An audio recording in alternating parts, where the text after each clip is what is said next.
Hi, how you doing? Justin here. Today we're going to start a new series called Legato Pentatonics, which is where we're going to take little number sequences and apply them to scales. Sounds amazing, doesn't it? It's actually loads more fun than it sounds. We're going to start by just discussing the basics of melodic sequences and how we apply these numbers to the scales, and then we're going to look at how to make them using legato, which is using hammer-ons and flick-offs, which makes it a little bit faster. They're really commonly used by a lot of the rock guys. It's a really cool little technique.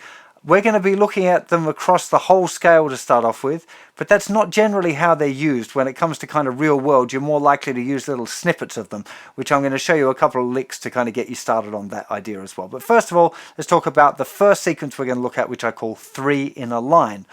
Now, the number sequence, the mathsy part, would be looking at going 3 numbers off each sequential number. So I mean, starting on number 1, we go 1, 2, 3. Then we'd start on number 2 and go up another 2. So 2, 3, 4. Starting on number 3, 3, 4, 5, 4, 5, 6, 5, 6, 7, 6, 7, 8, etc. So just going up 3 in a line, 3 numbers in a line, starting off each sequential degree. Okay? Now when we apply that to the scale, we have to number the scale first of all. Now I'm going to show it to you with using the legato technique. So right now we're just talking about the sequence and how to apply this melodic sequence to the guitar, to the scale. So if we had the minor pentatonic scale, just in the key of A, keeping it nice and simple, we'd number the scale 1, 2, 3, 4, 5, 6, 7, 8, 9, 10, 11, 12. And then we apply that number pattern to the scale. So we'd have 1, 2, 3 is the first one. Then the same thing starting off scale degree 2. 2, 3, 4. Then off scale degree 3. 3, 4, 5. 4, 5, 6. 5, 6, 7. 6, 7, 8. 7, 8, 9. 8, 9, 10. 9, 10, 11. 10, 11, 12. Bit of a struggle to think that far up the sequence. The truth is, I don't tend to think of it in terms like that, like a huge big number and counting up to 11 or 12. I mean, it's just kind of pointless. We're going up 3 and back 1. So you can think we're going up 3 notes, back 1, and then up 3 again. Back 1, up 3. Back 1, up 3. Or just think 3 scale steps up starting on each degree of the scale. So 1, 2, 3, off that note, off the second note, off the third note, off the fourth note. I don't mind which way you look at it. It kind of seems to me over the years that different students grasp it different ways. So figure out which one of those feels the most comfortable for you.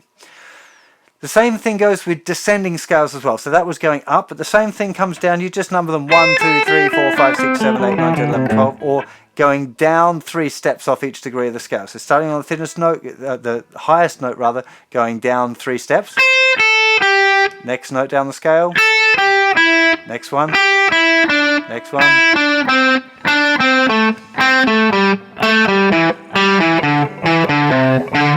Now, I'm playing it do-do-do-do-do-do, but this is much more commonly played as a triplet because it's a 3-note melodic sequence. So more commonly you'd play it 1 triplet, 2 triplet, 3 triplet, 4 triplet.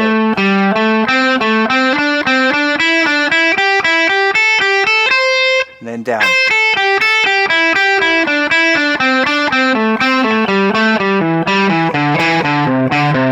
Now, if you want a tab for this, it's over on the website, so you might find that a little bit helpful. There'll be a link in the description, so do go and check that out. So let's have a look at this sequence in a close-up now. So we're going to be playing up 3 notes off each scale degree. Okay, so starting off scale degree 1, we'd play up 3 notes. Then starting on scale degree 2. And the third scale degree. 4. Fifth one.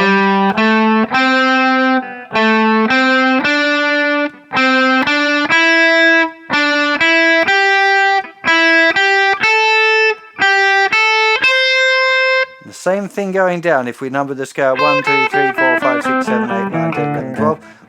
3 notes down the scale from the highest note, then from the next note down.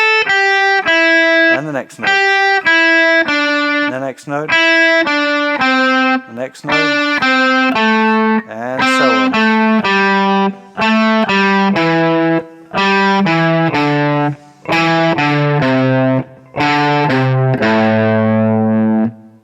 most of those examples I was playing it with a kind of disjointed rhythm, but being that it's a sequence of 3 notes, we're much more likely to play it as a triplet.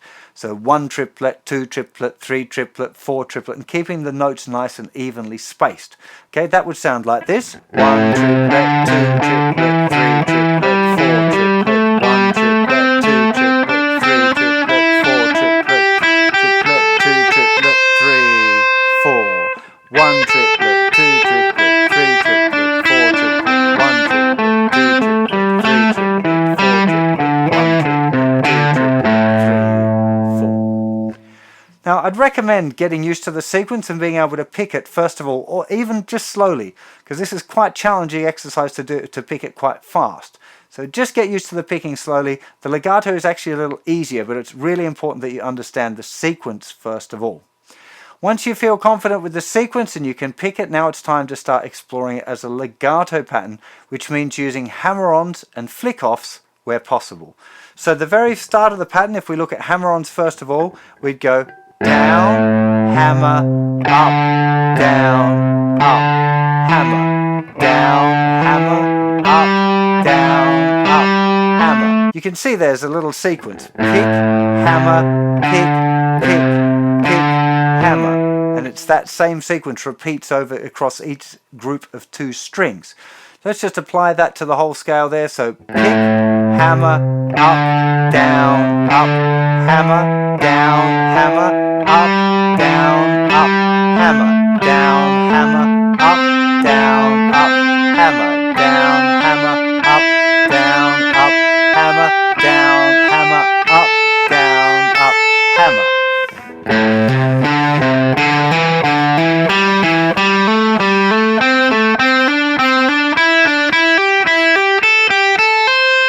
The same thing going back down.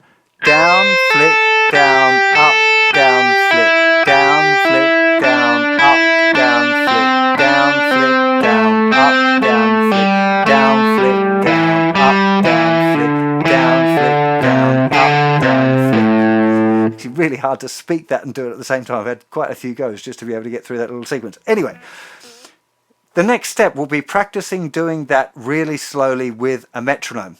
Really strongly suggest doing it with a metronome. If you're doing it on your own, what you'll find is that you speed up for the easy bits and slow down for the hard bits. So I really recommend just taking it nice and slow.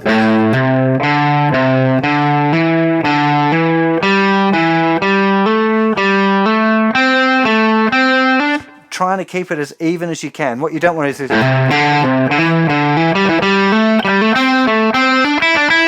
you're just losing all sense of the rhythm, and especially you want to probably start changing the rhythm up of this pattern at some point.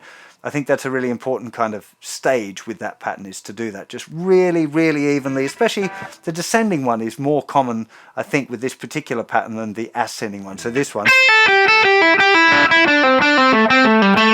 much more commonly used in kind of rock stuff. Worth practicing the hammer-ons anyway as an exercise. But here comes a little bit of a curveball, and there's a couple of things I want to talk about. First of all, the fingering. Now, this kind of lick for me, particularly the descending one, like I said, used a lot more in kind of blues and rock. If I'm playing blues and rock, I'm more likely to be doing some string bending. If I want to do string bending, probably want to be using my 3rd finger on the thinner strings, not my little finger. So far we've been looking like this, using the little finger. But if I'm playing a blues, I want to be using my 3rd finger there on the thinnest 2 strings. So a good thing I think to practice is to use the 3rd finger on the thinnest 2 strings, but play in the same pattern. 2nd finger, 3rd finger. So on that note on the 3rd string, use your 2nd finger the first time you play it, 3rd finger the next time.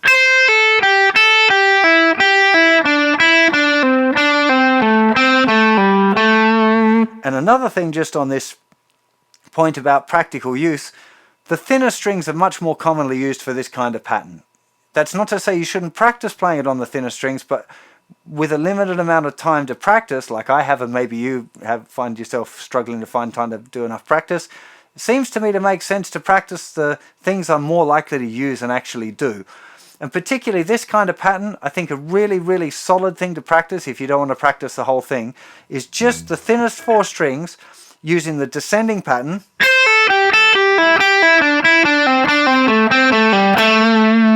finishing there.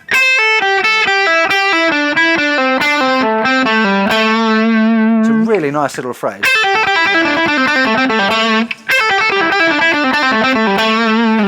Really, really usable little pattern. Sounds cool. It's not so big as to be feeling more like an exercise. It's still quite melodic. And that's the kind of thing I think, personally, I think it's worth breaking these kind of patterns into little bite-sized chunks that you can use more easily than a whole big thing. I think when you practice it as a whole big exercise, it can feel like a whole big exercise, in that you have to go from your normal playing and then into doing the exercise and out again, and that's kind of doesn't feel like that's the point. The point should be more trying to break it into little sections that you could actually use in a musical kind of a situation. So over this series we're going to look at applying different rhythms to this same pattern and other patterns with this rhythm, and kind of how to mix it up a bit. But you really want to start easy and get your brain used to using these little melodic sequences first of all.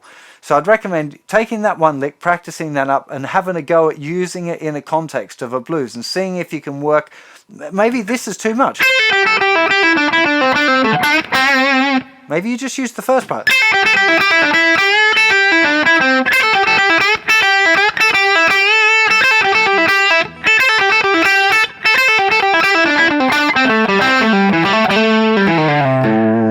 You know, see how you can use that little snippet of the pattern rather than it having to be a whole big thing. And I guess I was going a bit fast there. When you're first learning it, it's likely to be a bit slower. So maybe you'll be...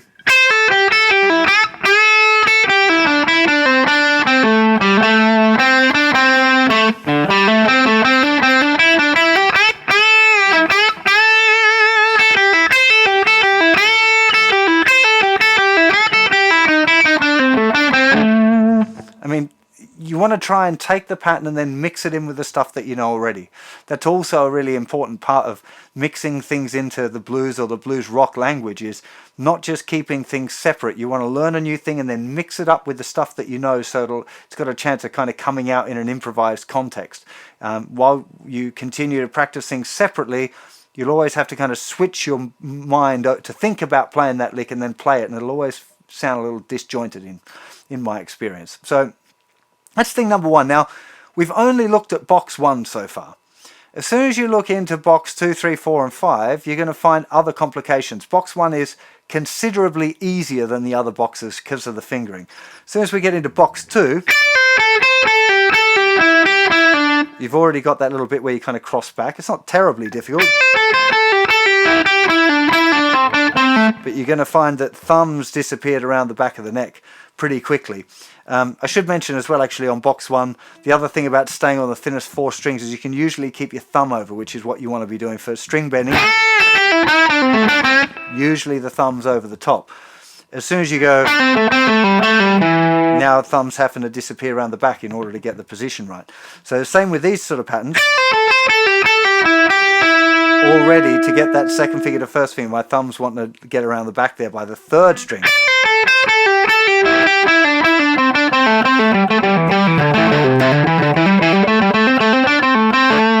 It feels awkward on those thicker strings. I kind of do it because I've practiced it a long time ago, but it just feels a little awkward, and I think it's sometimes easier and potentially better to break it down into usable chunks again. So maybe on those thinner strings you might try a lick like this.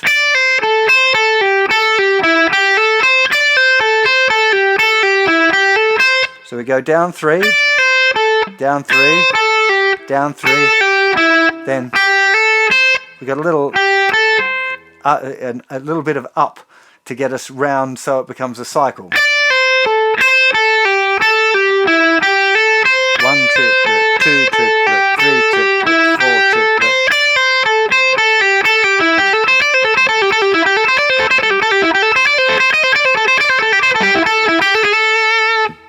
That kind of idea, taking a little sequence again rather than trying to think of it as a whole big thing.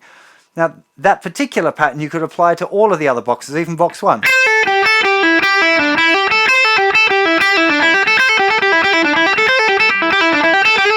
Having these little repeaty licks is a really nice thing. The same lick works again for pattern 3. Pattern 3, you want to start with your 2nd finger, which is again slightly unusual. It's more commonly started there with the 3rd finger.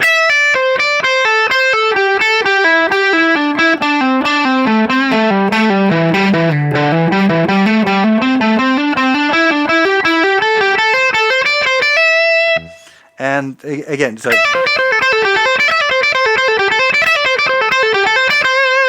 you know, taking just that little chunk on the thinner strings there can be a little bit more hip sounding, a bit more practical, a bit more useful.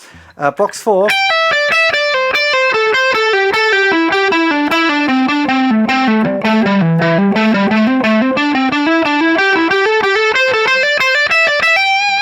Now, something else that people might find a little bit weird is that I'm starting on the thinner strings and going down and back up.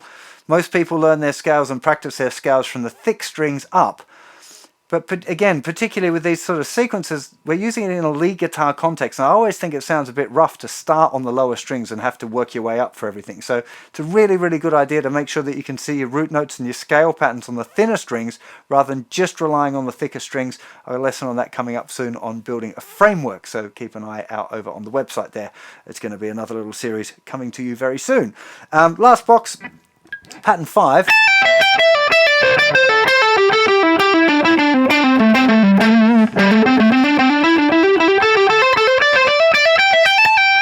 I tend to use just my first and third finger depending on where I am. Of course, if I'm right down the dusty end there, you know, that's a bit stretchy, so I might end up using my little finger.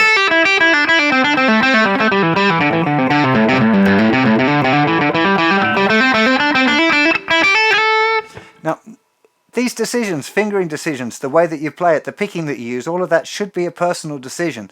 I'd recommend that you explore it. Don't just do the first one that you happen to come across. Give it a little bit of thought. Examine what feels good for you. You know, I know I've got a really short little finger, so a lot of times I'll try and avoid using my little finger. I definitely won't be doing a big stretch with it. I like to try and keep the thumb over as often as I can, so that also influences the fingering decisions that I make. But different people play different ways, and that's the way it should be. There isn't really a right or wrong. Anyone who says so hasn't been thinking about stuff very much. Everyone's different. Everyone's got a different hand shape, a different style. So don't be afraid to experiment and feel with all of these patterns what's working really well for you. I think that's an important part of your journey as a musician, is to explore those different things and not just be stuck on the one particular thing that somebody said you should do. Let's just revise the order of events here to make sure that you know what you should be practicing. The first step is learning the melodic sequence, okay? Making sure that you're clear with it in your mind, what it is you're doing, what the order of the notes is, what the maths pattern is, how it applies to the scale. So you're really hip with that. After you've done that, you want to try making sure that you can pick all of the notes before you go through trying to enter it as a legato pattern. Once you're confident that you can play it up and down, have a go at looking at where the hammer-ons and flick-offs fall. Trying to make sure that you keep the volume of all of the notes even. You don't want the pick notes to be really loud and the hammer-on or flick-off notes to be really soft. Okay. I would try and work out little sequences that you like the sound of, maybe in each pattern. Definitely that one for pattern 1, you want to be looking at that a little bit first. Again, there'll be tabs for these over on the website, so go and check them out. So once you're confident with the pattern in pattern 1, try and break it into even smaller chunks and improvise still in pattern 1, but just using little chunks of the sequence rather than trying to think of it as a whole thing, even if it's just 2 or 3 notes of it. Once you feel confident in pattern 1, then have a look at pattern 2. Check out the fingering problems that you're going to encounter. What finger should I use for this note? What finger should I use for that note? See if you can figure your way around it. Learning to overcome those kind of fingering obstacles as part of the journey. I can tell you what worked for me, but it might be different to what worked for you. So take the time for yourself to think about how you want to do it. Then go through and explore all 5 patterns of the pentatonic scale, see how it works. Once you're confident with the minor pentatonic, you might want to try using it as the major pentatonic. In theory, it should work exactly the same, but where the notes fall and where they accent, and definitely the licks, would want to change if you're thinking of it as a major pentatonic, even though the physical shapes of them would remain the same. If you want a little bit of extra food to make things more difficult for yourself, you could try applying it to the blues scale, because the blues scale's got that extra note in there. It throws all of the patterns off. So the picking pattern's not consistent. The order of hammer-ons and flick-offs isn't consistent. It's a good exercise, not something that I found I had a lot of success with, but it's a good exercise, a good brain thing if you can apply the pattern to that. These sequences work just as well for the major scale. I already have lessons on that over on the website, so you want to check out melodic sequences over on the website. You'll find the ones for the major scales if you're more into the major scale and the modi kind of thing rather than the bluesy rock minor pentatonic-y thing. Most important thing is to have some fun with it. Okay, so don't do, it's a little bit mathsy, it's a little bit technical, can sound a little bit kind of abstract. It's not so much like a normal blues lick that you might find in a B.B. King song, but it's very, very cool, and there's some really cool things coming up that you can do to these melodic sequences. But you want to start slow. This lesson's a big one because I'm trying to go through all of the steps. In the later ones, I'm going to show you the sequence, give you some options for the different fingerings, show you how to apply it on the board, and different ways of tweaking the melodic sequences to make them sound even cooler. But they should be shorter lessons. So I really hope you enjoyed this one. I'll see you for plenty more very soon. Do please subscribe to my YouTube channel if you dig what I do. I really appreciate your support. And remember, over on the website, there are tabs for all this sort of stuff, and all of the lessons are laid out in a nice series so you can follow along and not get distracted by clickbait over in the column next to me. I'll see you for plenty more lessons very soon. You take care of yourselves. Bye-bye.